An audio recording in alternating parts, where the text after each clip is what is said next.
See how some city crews are spending your tax dollars starting Thursday.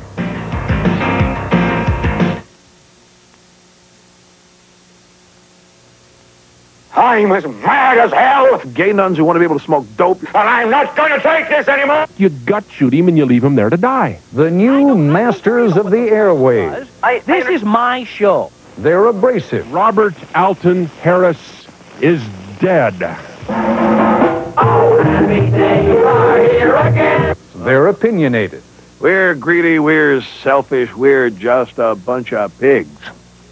And from morning till night, they're all the rage. And if you'd like to respond to any of this and tell us why you're mad as hell or why... They're using radio as a soapbox and steering political discussion across America.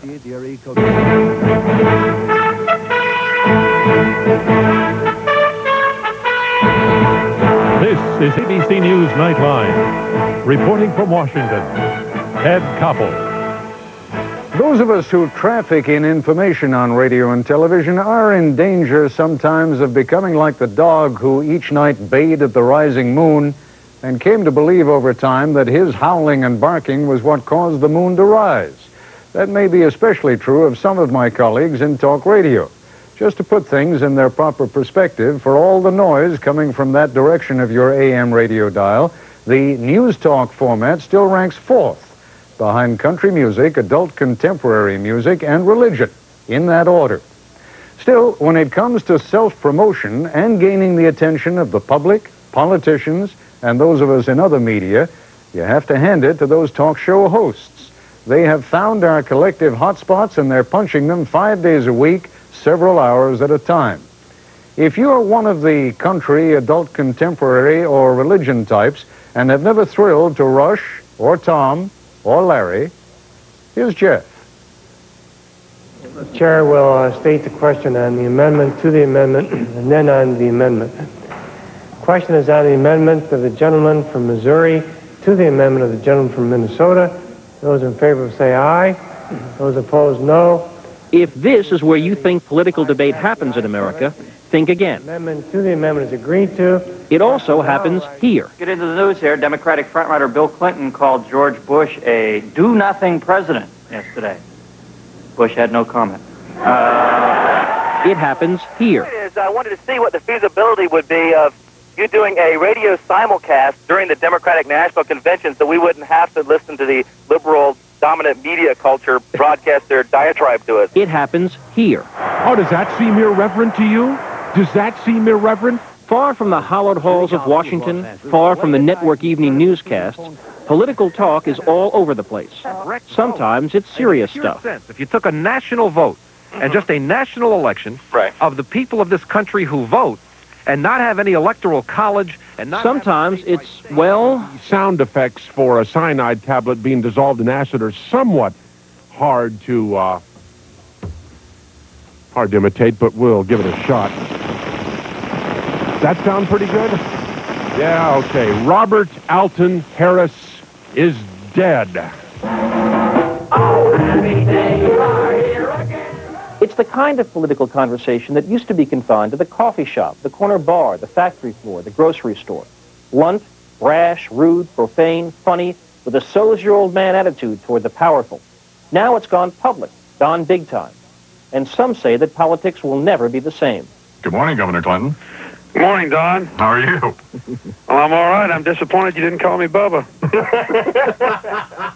This exchange between Governor Clinton and New York Radio's Don Imus, captured by Nightline cameras, may not have been the turning point of the New York primary, but Clinton's ability to laugh at himself was surely treated that way by much of the press. In fact, all three Democratic presidential candidates traded quips with Imus. I think all I'm willing to say is all we're looking for is laughs. I don't know if I really mean it or not, but I do think that they know that they can't run any jive by us, you know. We don't want to hear the same old stuff.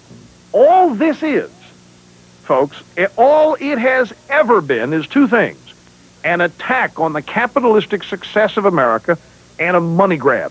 Rush Limbaugh, here denouncing liberal environmentalists, plays for more than just laughs. He's built a huge radio network audience with a daily 3-hour dose of conservative philosophy liberally laced with barbed humor.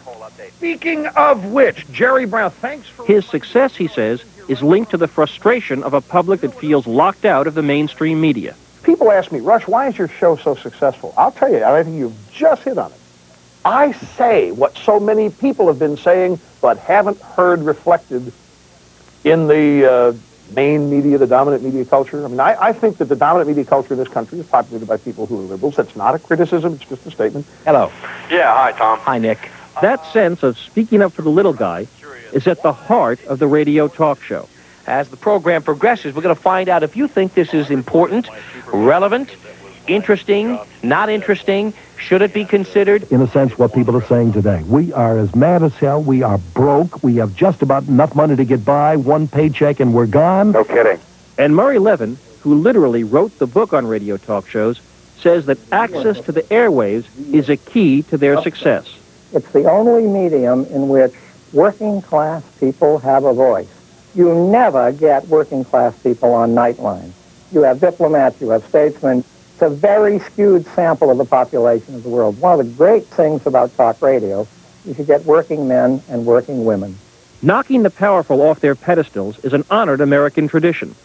More than 100 years ago, Thomas Nast's cartoons dramatized the corruption of New York's Boss Tweed. And radio has been a medium for the disaffected for decades.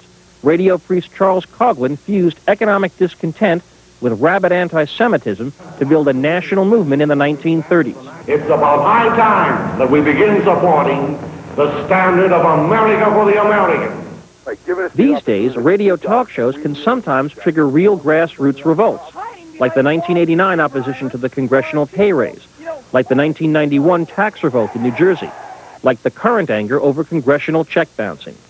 But Rush Limbaugh says the talk shows echo rather than create popular anger.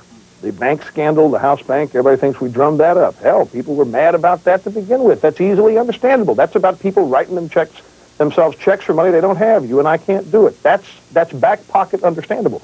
And to give voice to that is simply to echo what people feel, not to direct it or to cause it. Maybe not issue by issue, but the comedians, the satirists, the talk show hosts do have one common theme, a skeptical, even cynical approach to the people in power. Talk radio prospers by promoting political alienation. These talk show hosts are interested in getting people angry. And the talk show, I think, serves as a vehicle for expanding the amount of political alienation in the country.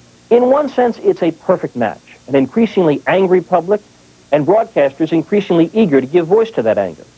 What we don't really know is whether these broadcasters are simply reflecting public cynicism or are helping to feed it. I'm Jeff Greenfield for Nightline in New York. When we come back, we'll be joined by two talk radio hosts and by a congressman who takes issue with how radio handles political issues. This is ABC News Nightline, brought to you by Carnival Cruise Line. Know where I am? I'm at one of the finest resorts in the world, and if you're looking for a great vacation value, look no more. All your daytime fun, all your nighttime entertainment, and all your food is included in one low price. But what makes this resort really great is that it takes you to some of the world's other great vacation spots. In the morning, in the evening, Carnival's got the fun. Fun. That's what makes Carnival the most popular cruise line in the world. We built the all-new 1992 Toyota Camry with many exotic materials, including the one you see here, the road.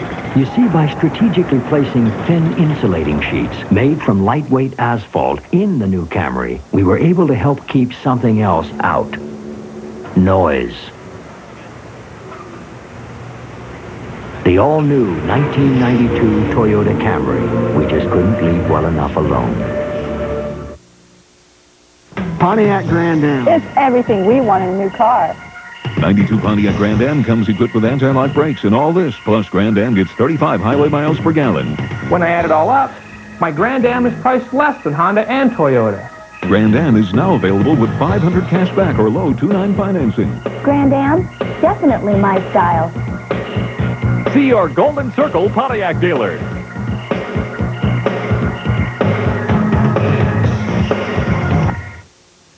Did you know that they're teaching racism in schools? Not the horror of it, but how to spot it and why it happens.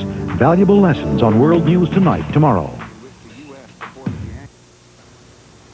Jerry Williams is the host of a call-in program on WRKO Radio in Boston, where he takes on issues, as he puts it, in the name of Joe Average. Mr. Williams joins us from our Boston bureau. Michael Harrison hosts a show on WTIC Radio in Hartford, Connecticut, and he publishes a trade newspaper that monitors radio's hot issues. Mr. Harrison joins us from West Hartford, Connecticut. Representative Howard Wolpe of Michigan is one of 50 House members, a record number, who have announced retirement this year, many of them out of frustration with politics. Congressman Wolpe says that far from addressing the problems in Washington, talk radio exacerbates them by further alienating voters from the process. Congressman Wolpe joins us from our bureau in Denver. Congressman, actually, I think the number, tomorrow morning's Washington Post tells me, is now up to 51. Your Republican colleague from Michigan, William Broomfield, has just announced that he's not going to be running for re-election. How much of that is due to factors having nothing to do with the public's frustration with all of you? Well, I think there are many of us that are leaving for other reasons. In my own instance, it was the reapportionment plan that came down from the federal court in Michigan that was responsible for my own decision. It was not the frustration. I think all of us feel frustration. But from my vantage point, I still believe that we can make the system of ours work, and the major challenge, I think, for all of us in public life is to help people recognize the power they have as individual citizens to turn this country around. When you see, when you hear on television, and most particularly on radio, since that's the key focus of ours tonight, the way that people are talking about you, and I don't mean you personally, but I mean about you generically, politicians, does it anger you? Do you feel that, that people are onto something here, or are they just outrageously misguided? I think what has happened, Ted, is over the past 3 decades, America's had some series of negative experiences. Presidential assassinations, the Vietnam War, Watergate, Abscam. A lot of things that have reinforced for people a sense of powerlessness.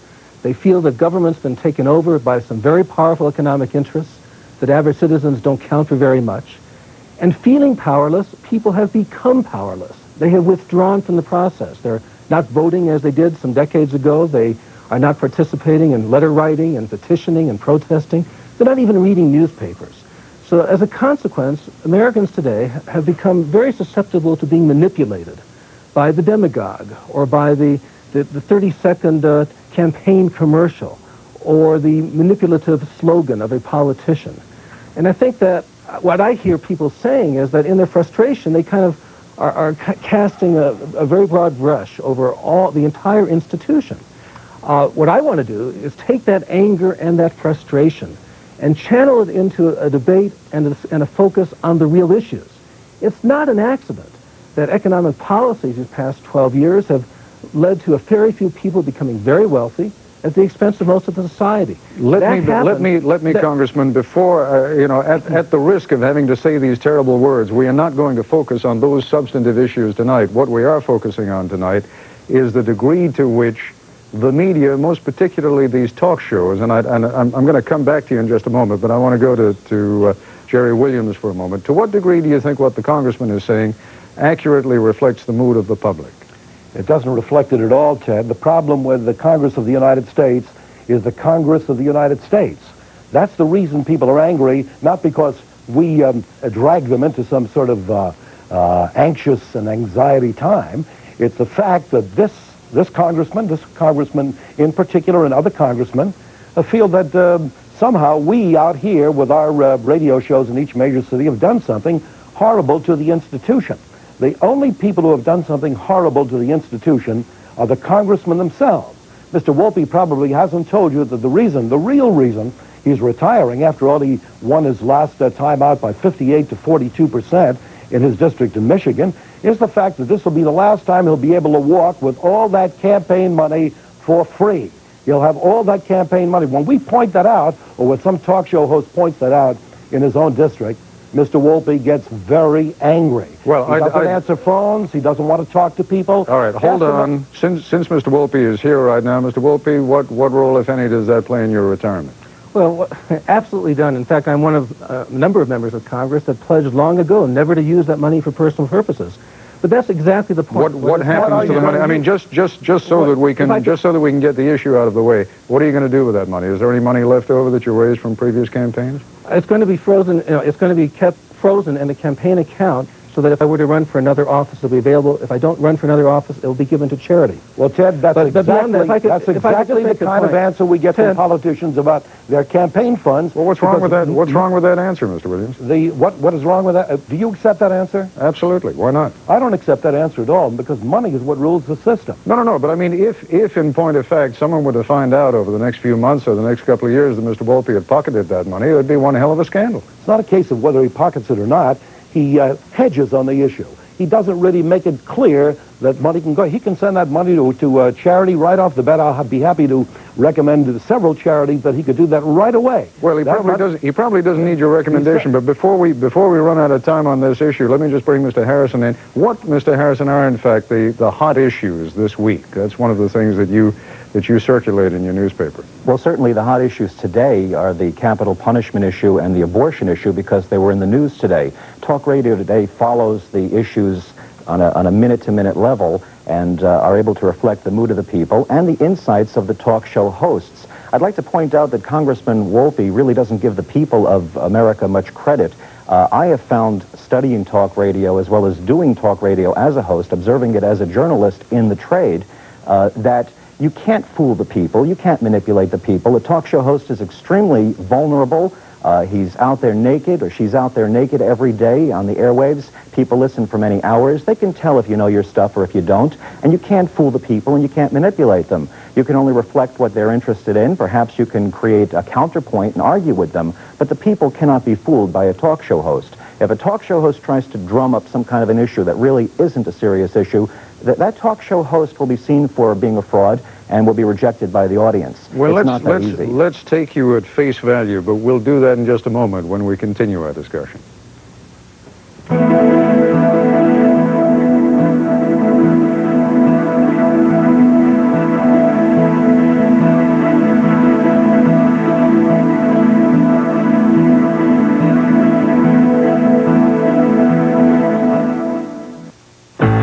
Slip down one more time.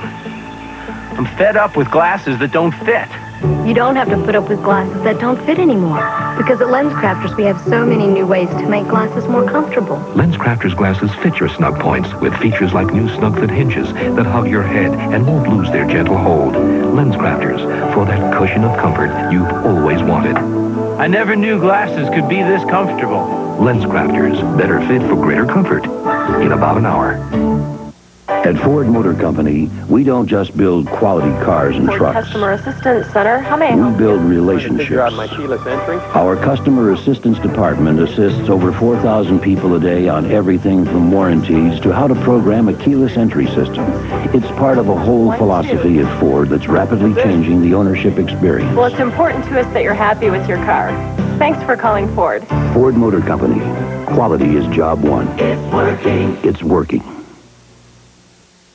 I want to show you all the changes in the 92 Ford and Chevy trucks. F-150 got more aerodynamic. It got more convenient, and it got more comfortable. The Chevy just got older. Ford F-150. Prepare to be impressed. And right now, you can get a Ford F-150 for under $10,900. That's less than $10,900 to drive America's favorite full-size truck 15 years running. But it's only for a limited time, so see your Ford dealer today and prepare to be impressed. It's us and them. Always thought you were getting ripped off by appliance repairmen? Now hidden cameras and Chris Wallace prove it. A primetime investigation Thursdays. Mr. Harrison, I think I've heard you and Mr. Williams essentially echo what Rush Williams was saying, Rush Limbaugh rather was saying in the tape setup piece. Namely that what you folks do is essentially echo what you hear from the people, correct? Well, that's a great part of it, Mr. Koppel. We also give insights. We do some research. We try to find information prior to perhaps other journalists or media getting a hold of it, and we pass the word along. We interpret, we analyze, we moderate arguments between listeners. Sometimes we play devil's advocate. There are many ways of illuminating the issues, and that's what is the art of being a talk show host. Are you a political force? I don't mean you personally, but you collectively. Collectively, we are a political force, but not toward any one political end. There are many different political opinions among talk show hosts. Talk radio and good, qualified talk show hosts are, in fact, a part of the 1990s democratic process. The force, of course, will always be the people. The issues, the events of the day is what drive the medium.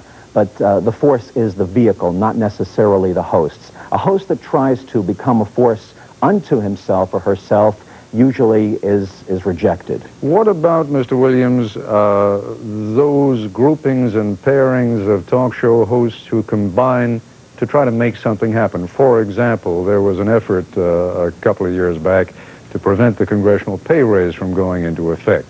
There was actually a movement among talk show hosts to make that a political campaign. Is that kind of thing just the odd campaign, or does it happen quite frequently? Well, I don't think it happens frequently, but the campaign to beat the congressional pay raise was kicked off by Ralph Nader.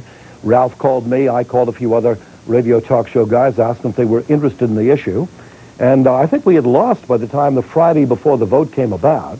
They were trying to push it in by no vote. That's the kind of slimy way the Congress acts. And on Friday afternoon, Ralph called me, and we set off a sort of chain reaction. People called from all over the United States, not just from New England, but from all over the United States, to stop the pay raise. And when the Speaker got back to the Congress on Monday, it was certain that nobody in the Congress had a stomach for the way it was being done. It's the way it was being done. It's not the pay raise itself, although the pay raise in that time frame should obviously not have been dealt with. People outside the Beltway are very angry. They are truly angry. They have no money. They pay taxes everywhere. They have automobile insurance they have to take care of, $18,000 to $20,000 tuitions for their children for schools.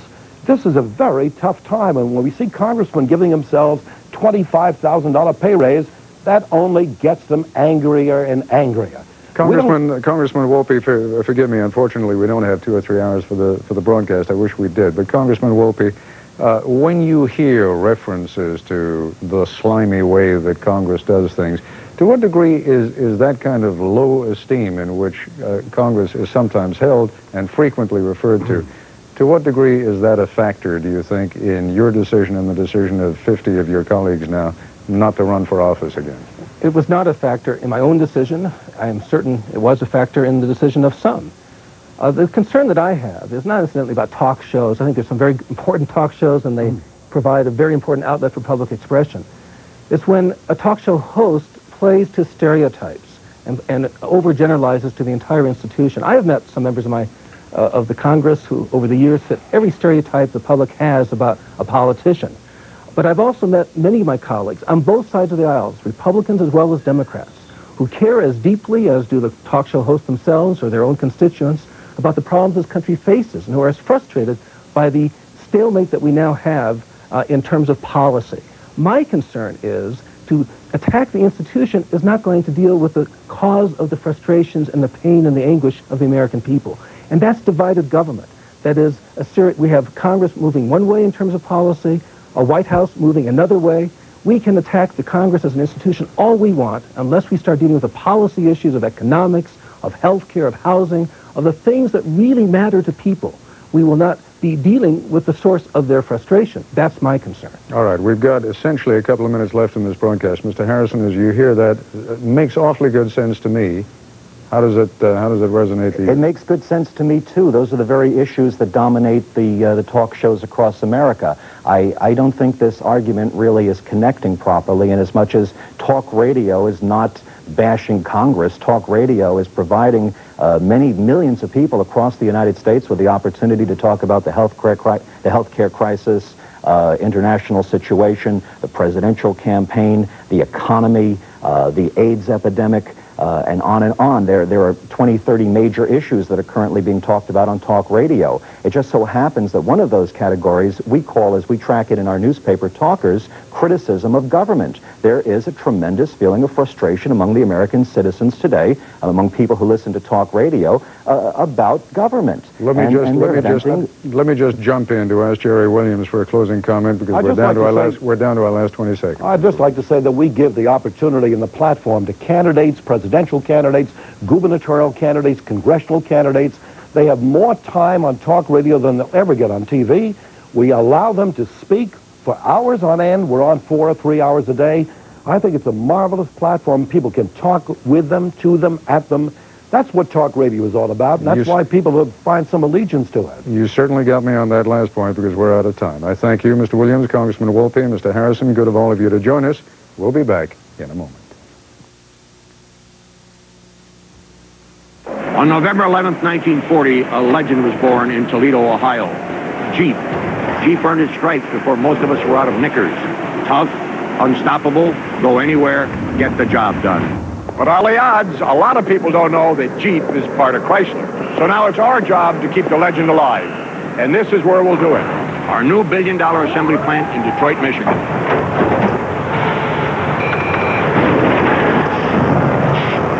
Before the first Jeep came down the line, our workers had the most intensive quality training in the history of Chrysler.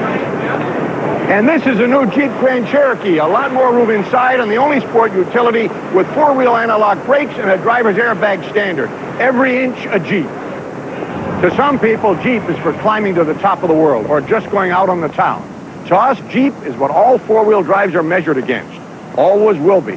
Hey, in this business, you lead, follow, or get out of the way. A mistake was made. Okay, we forgot. We overlooked it. Say you need something sent overnight. There are a few companies you can call, but say you need it Saturday morning, guaranteed. There are 2, but only one is so efficient. Bobby, just give me a couple of minutes. They get it there on time for far less, which is why to some, there is only one, UPS. 2 minutes, Gary. Right. So, this one. Let's go get them on. Today, Tech-Tret Shoe Corporation announced a major retail expansion in 25 U.S. cities. When I see a company that looks like a good investment, I check it out myself. We make it easier to follow your own lead. At Charles Schwab, I can get quotes, financial news, and when I make a trade, commission savings. Always there to give you just the help you need. Help yourself at Schwab today. Prostate cancer. On the next Good Morning America, the surprising results of a new study. Then 70 years of ecological neglect in the former Soviet Union on Good Morning America. Tomorrow, as the Supreme Court hears arguments on the abortion rights, Nightline will bring you a unique view of the battle and the issue from Buffalo, where our cameras have been behind the lines on both sides of the issue. That's our report for tonight. I'm Ted Koppel in Washington. For all of us here at ABC News, good night. Nightline is a presentation of ABC News. More Americans get their news from ABC News than from any other source. Wednesday. Who is your ideal man? Find out what it takes to be today's perfect guy. The sense of humor. Special to Macy Ghost. I don't even think we're the same race. Roseanne guest stars on the search for the new ideal man. Just tell me what you're feeling. Wednesday. Cloudy and cold overnight with occasional flurries.